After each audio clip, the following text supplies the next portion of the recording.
ओम गणेशाय नमः। ओम नमः शिवाय।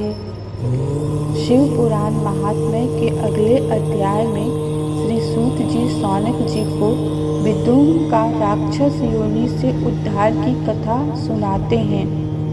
एक दिन चंचुला माता गौरी के पास गई। वह बहुत उदास थी। माता गौरी ने पूछा, चंचुला तुम उदास क्यों हो? तब चंचुला बोली, माता मुझे मेरे पति की याद आ रही है। मेरे पति विदुम इस समय कहाँ हैं? उनकी कैसी गति हुई है? माता पार्वती ने कहा, चंचुला तुम्हारा पति विदुम बहुत बड़ा पापी था।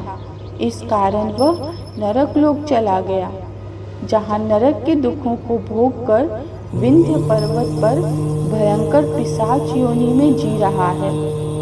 तब चंचुला दुखी हो गई और माता से बोली, माता क्या कोई ऐसा उपाय नहीं है जिससे मेरे पति का उद्धार हो सके?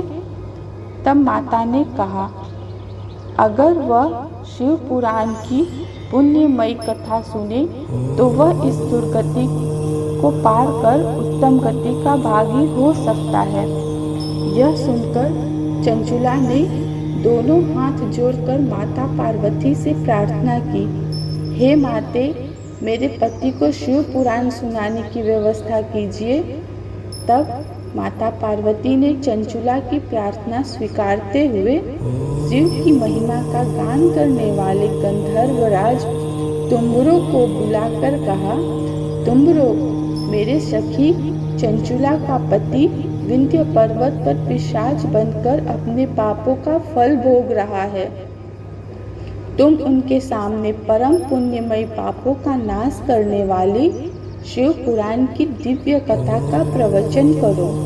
माता उमा की आज्ञा पाकर गंधर्वराज तुम्बुरो चंचुला को साथ लेकर विंध्य पर्वत पर जाते हैं, जहाँ बहुत सारे ऋषि मुनि भी रहते हैं। गंधर्वराज तुम्बुरो ने विदुम को पासों से बांधकर बिठाया और मंडप सजाया। उसके पश्चात सभी को शिव पुराण की कथा सुनाई, जिनको सुनकर सभी धन्य हो गए तथा इस कथा को सुनकर राक्षस विदुम का हृदय सभी पापों से मुक्त हो गया और शुद्ध हो गया और राक्षस योनि से मुक्त हो गया। इस प्रकार दोनों पति पत्नी भगवान महेश्वर एवं गौरी के श्री चरणों में अविचल निवास पाकर धन्य हो गए। इस तरह से शिव महात्म्य का अगला अध्याय समाप्त होता है। ओम नमः शिवाय।